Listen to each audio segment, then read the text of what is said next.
Hello, hello, hello. Hi, and welcome to Belinda's Book Nook. And today I'm going to do a February reading wrap up, also my Black History Month wrap up. I showed you lots of options, and notice I didn't say TBR because I knew that I would not be able to read even half of those. So I will tell you what I was able to accomplish just for February, which was all right with me. The first one I'll talk about now is Unforgivable Love by Sofrenia Scott. And this one was a read along for the Read Sold It with Dee Dee and Company from Brown Girl Reading. And she did a Goodreads group that we could discuss each week, which was great because it was a large book. We could talk about the book in little segments each week. So it's a good book. There is absolutely nothing wrong with the book. I'm going to start there. It wasn't really my particular style of book, I guess, that I would gravitate toward naturally. And I really try to think about, this while I was reading it. Because when I would go on the discussion board, I would see so many people saying that they really, really loved the book and they were enjoying it. I think, and I keep really giving this a lot of thought, that I love it as a movie. And I know that there was a movie of the original one that this is based on, Dangerous Liaisons. But this particular edition or version would be interesting as a movie. I think I would be able to receive it better. When I was reading it, I was just not liking the characters so much, and I was so angry with them that I really didn't want to keep reading. I was like, oh God, oh gee, what a jerk, what a awful person. But in thinking about that means that the author did their job in creating these rich characters that made me have certain emotions, whether they be positive or negative.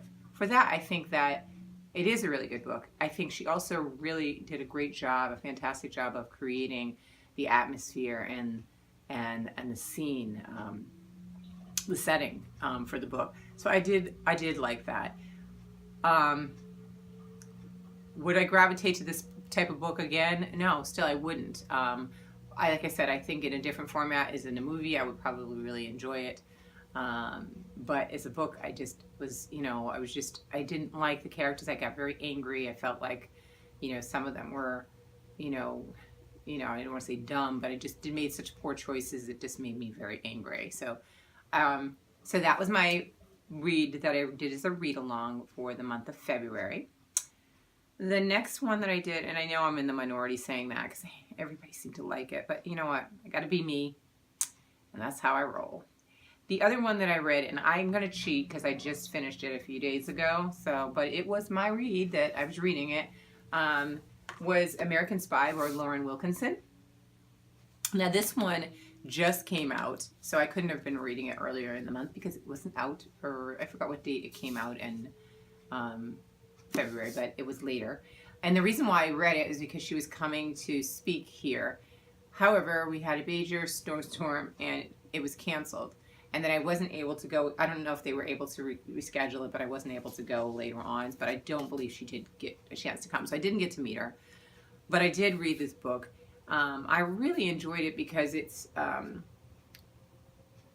made me more curious about learning more about the FBI and CIA's involvement in more domestic matters, and domestic and abroad.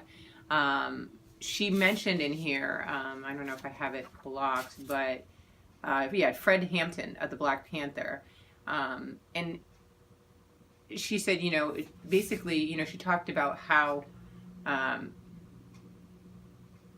he was murdered, and how the FBI was able to insert themselves into Black movements, even with Martin Luther King and tapping his phone and things like that, but how they could justify it by, saying that they were communists. And this book was about a gentleman that was in an African country, but the same kind of premise was there in reasoning, and it was showing how basically how we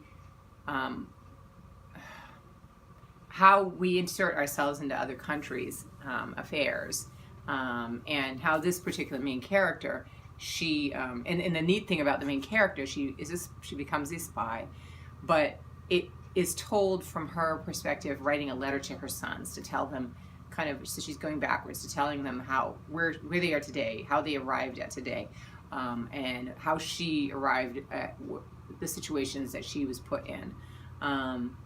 It was really good. It was really, really good. And I think this is her debut novel, if I'm correct. But it was a really, really good read. I enjoyed reading it. I would read something else by her. It has piqued my interest, like I said, to learn a little bit more about those aspects in history and the government's involvement, things like that. So a really good one. So that was a good read for February and beginning of March. I also read some more of the graphic novels series that I was reading called Superb. I did Superb 2 and I think I did Superb 3.